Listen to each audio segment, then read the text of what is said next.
స్త్రీలకు అనుకూలంగా సమాజం లేదు, స్త్రీలకు అనుకూలంగా రాజకీయాలు లేవు, రాజకీయ వ్యవస్థలు లేవు, సామాజిక వ్యవస్థలు లేవు, న్యాయ వ్యవస్థ కానీ పోలీసు ఎవరికైనా కష్టమైస్తే అన్యాయం జరిగితే ఎక్కడ పోతాం? పోలీస్ స్టేషన్కి పోతాం, ఎక్కడ పోతాం? కోర్టుకు పోతాం. కాబట్టి స్త్రీల హక్కుల గురించి ప్రస్తావించాలంటే, స్త్రీల సమస్యల గురించి ప్రశ్నలు లేవనెత్తాలంటే, లేదా ఆ సమస్యల మీద పోరాటాలు చేయాలంటే మనకున్న మన సమాజంలో ఉన్న రాజకీయ వ్యవస్థలు కానీ, న్యాయ వ్యవస్థలు కానీ, పోలీస్ వ్యవస్థలు కానీ స్త్రీలకు అనుకూలంగా లేవు, స్త్రీ పురుష సమానంగాన్ని అంగీకరించవు, రాజ్యాంగాన్ని అమలు చేయవు. ఇన్ ప్రిన్సిపల్ రాజ్యాంగం అమలు చేస్తామంటారు, పోలీస్ స్టేషన్కి వెళ్తే మనం పోరాడి సాధించిన చట్టాలు అక్కడ ఉంటాయి, ఆ చట్టాలు అమలు చేయడానికి ఏదో ముట్టు మంత్రంగా ఒక ప్రయత్నం చేస్తారు. న్యాయ వ్యవస్థ కూడా అంతే, పోరాడి సాధించుకున్న చట్టాలను అమలు చేయాలి కాబట్టి ఆ చట్టాలు ముందు పెట్టుకుని ఏదో చేస్తామంటారు. కానీ మనసా వాచ ఈ దాని స్ఫూర్తిని, చట్టాల్లో ఉన్న స్ఫూర్తిని, అది కుటుంబ హింస నిరోధక చట్టం కావచ్చు, లైంగిక వేధింపుల నిరోధక చట్టం కావచ్చు, ఎన్నో చట్టాలు ఉన్నాయి కదా, అత్యాచార నిరోధక చట్టాలు, వాటి స్ఫూర్తిని అంగీకరించేటువంటి సమాజం కాదు. కుటుంబమైనా, సమాజమైనా, వ్యవస్థలైనా, న్యాయ వ్యవస్థ అయినా, పోలీస్ వ్యవస్థ అయినా. కాబట్టి ఇవాళ మనం శ్రామిక మహిళా ఉద్యోగం నిర్మించాలంటే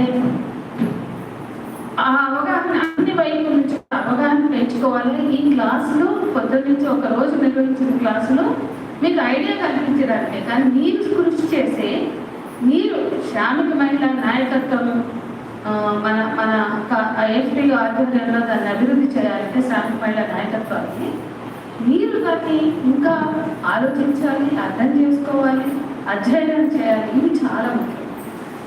ఏమేమేం చదువుతాం ఇది నుంచి పోగానే మన ఇల్లు సంసారం తగ్గుతూనే ఉంటుంది, రమ్మని తెలుస్తూనే ఉంటుంది. ఇక మనం ఎప్పటికీ ఆ గాంధీ జీవితంలో పడి కొట్టుకుంటూనే ఉంటాం. పెద్ద పెద్ద నాయకులు అయిన వాళ్ళకే తప్పలేదు, మాకే తప్పలేదు. అంటే మనము అనుక్షణ స్పృహతో ఉండాల్సిందే. అది గాంధీ జీవితం. ఇల్లు అనేది కుటుంబం అనేది, సంసారం అనేది మనని గాలిగైతే జీవితంలో గాలిగైతే ఎట్లా తిరుగుతుంటుంది? ఆయిల్ తీయడానికి గట్ల తిరుగుతూనే ఉండాలి మనం. అయినా సరే బాధ్యతలు వదిలేసుకునేదే కాదు, ఒక రోజుతో వదిలించుకునేవి కావు. అయినా సరే మనం నిలబడాలి. మనం బెడి కార్మిక మహిళా నాయకురాలుగా, అమాన్య నాయకురాలుగా, లేకపోతే అనేక సంఘాలుగా మనం కదా, ఇంటి గృహ కార్మికులుగా ఉన్నారు, అనేక రంగాల్లో మనం పనిచేస్తున్నాం కదా, భవన నిర్మాణ మహిళా కార్మికులుగా. ఆ రంగాల్లో మనం పని చేయాలి. ఓన్లీ మహిళా సంఘంలోకి వెళ్ళి ఏదో ఎవరికైనా వరకట్ట వేధింపులు ఉన్నాయనో, మొగడు కొడుతున్నాడనో, అట్ట వేధిస్తుందనో, లేదా ఇంకేవో బాధలు ఉన్నాయనో ఆ వాటిని చేయడమే కాదు, మీరు ఇంకా ఆర్గనైజ్డ్గా, అంటే సంఘటితంగా మహిళా కార్మికులు మీరు సమీకరించాలి. కాబట్టి ఈ రెండు అంశాలని దృష్టిలో పెట్టుకోవాలి. ఎట్లా పనిచేయాలి నేను చెప్తాను కామ్రేడ్స్. ముందు ఒక శ్రామిక, ఇప్పటిదాకా శ్రామిక మహిళల వాస్తవం మొదటి అంశం 12 అంశాలుగా చెప్తాను బ్రీఫ్గా ఉన్న గంటలోని. శ్రామిక మహిళల వాస్తవ స్థితిని మనం అర్థం చేసుకోవాలి. చట్టాల్లో ఉన్నట్టు మనం లేవు, సినిమాల్లో చూపించినట్టు మనం లేవు, అవి మన జీవితాలే కావు. సో మన జీవితాలు ఏంటి? పొద్దున్న లేస్తే నీళ్ళు ఎట్లా తెచ్చుకోవాలి, వంట ఎట్లా చేయాలి, కూరగాయలను ఎట్లా చూసుకోవాలా, మొగడు పెట్టే బాధలు లేదా అన్ని డిమాండ్స్, కోరికలు, గొంతెమ్మ కోరికలు ఎట్లా తీర్చాలా, ఇక ఆ ఇల్లు నడపడానికి అప్పులో సొప్పులో ఉంటే అప్పులోనే ఎదుర్కోవాలా, ఇక ఇవన్నీ చేయాలంటే పొలం కావాలి, పని కావాలి. అందరికీ గవర్నమెంట్ జాబ్లు ఉన్నాయా? పనులంతా ఈజీగా దొరుకుతున్నాయా? మనమంతా ఎక్కువగా ఇక్కడ ఉన్నది వాళ్ళ శ్రామిక మహిళలు అంటే అసంఘటిత రంగంలో కార్మిక మహిళలు. మీరు అసంఘటిత రంగంలో ఉన్న కార్మికుల దగ్గరని వాళ్ళ పరిస్థితి మనం అధ్యయనం చేయాలి. మీరందరూ ఓన్లీ మీ ఒక బీడీలో ఉంటే బీడీ గురించే కాదు, అసలు శ్రామిక మహిళలు ఎవరు, ఎట్లా ఉన్నారు, వాళ్ళంతా ఎవరు, అసలు మన చుట్టూ మనం ఒక జగద్గిరి గుట్టలో ఉంటాం, ఫార్సి గుట్టలో ఉంటాం, లేకుంటే బాలాజీ నగర్లో ఉంటాం, లేకుంటే దమ్మాయిగూడెంలో ఉంటాం, ఒక బస్తీలో ఉంటాం, ఎన్నో అడ్డగుట్టలు. అక్కడ ఉన్న శ్రామిక మహిళలు ఎవరు, ఎక్కడెక్కడ పని చేస్తున్నారు, ఏంటి అంటే మనం ఉండే పని ప్రదేశంలో మనం నివాస స్థలంలో చూడాలి, మనం పని చేస్తుంటే పని ప్రదేశంలో చూసుకోవాలి. ఆ మహిళలకి ఏం సమస్యలు ఉన్నాయి, ఆ మహిళలకి అక్కడ కంపెనీలో కానీ కార్ఖానలో కానీ పని స్థలంలో ఉండే సమస్యలు ఏంటి, వాళ్ళని మనం అట్రాక్ట్ చేసుకోవాలి, దగ్గర అవ్వాలి వాళ్ళకి మనం కార్మిక మహిళా నాయకురాలుగా. అంటే అందుకని మనం ఏం చేయాలంటే అసలు శ్రామిక మహిళల వాస్తవ స్థితిగతులని ముందు మనం అర్థం చేసుకోవాలి, అవగాహన చేసుకోవాలి.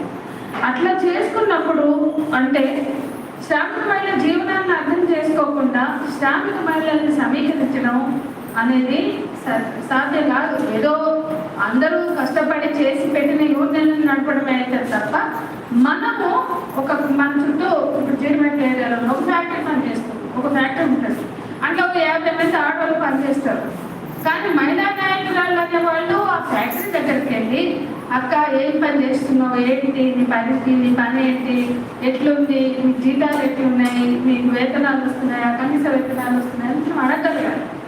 అట్లా శ్రామిక మహిళల జీవన పరిస్థితుల్ని అంటే కుటుంబంలో, బస్తీల్లో, పని స్థలాల్లో, అన్ని చోట్ల కూడా వీళ్ళు ఎక్కడెక్కడ మనం పనిచేస్తున్నామో, ఏ ప్రాంతాల్లో ఉంటున్నామో వాళ్ళ సామాజిక జీవన స్థితి గతులని మనం అర్థం చేసుకోవడానికి ప్రయత్నించాలి.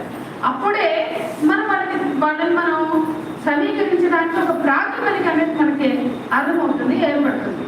అట్లా కాకుండా ఏదో ఒక యూనియన్ ఉంది దాన్ని నడుపుతామంటే కాదు, ఆ యూనియన్ నుంచి పక్కన కూడా చుట్టుపక్కల ఇప్పుడు పద్మ ఉంది, బీడీ కార్మికుల్ని వజ్రవాణి పద్మ వీళ్ళందరూ బీడీ కార్మికులతో పనిచేస్తున్నారు. ఆ జడ్జిమెంట్ ఏరియాలో మిగతా శ్రామిక మహిళలు ఎవరు, ఆ శ్రామిక మహిళలు ఎలాంటి పద్ధతులు బతుకుతున్నారు, వాళ్ళ సమస్యలు ఏంటి, కంపెనీలో పోతుంటారు, ఆ కంపెనీలు ఎట్లున్నాయి, ఆ కంపెనీలలో ఉన్న ప్రాబ్లమ్స్ ఏంటి, వాళ్ళు ఏమైనా చెప్పుకుంటారా మనకి, అక్క నేను బీడీ నాయకురాలు అక్క, ఈ పద్మ, నా పేరు పద్మ, ఈ ప్రాంతంలో అందరూ కూడా నన్ను యువడలు అంటారు, IFTO అంటారు, కానీ నేను బీడీ కార్మికుల కోసం అంతా పనిచేస్తున్నాక అంటే ఆమె నాకు తన కంపెనీ గురించి ఎదుర్కొనే సమస్యలు చెప్తదేమో, ఆమె కూడా అక్క మాకు ఇట్లున్నాయి పరిస్థితులు, మా సమస్యలు ఇట్లున్నాయని చెప్తదేమో. అట్లా మనం తోటి మహిళా కార్మికులతో స్నేహం చేసి వాళ్ళ పరిస్థితులు, స్థితిగతులు, జీవన పరిస్థితులు అర్థం చేసుకోవడానికి ప్రయత్నించినప్పుడు సారూప్యత అర్థం పెరుగుతుంది, సాన్నిధ్యం పెరుగుతుంది. అట్లా మహిళా శ్రామికుల్ని మనం సమీకరించడానికి ఒక అవకాశం ఏర్పడుతుంది.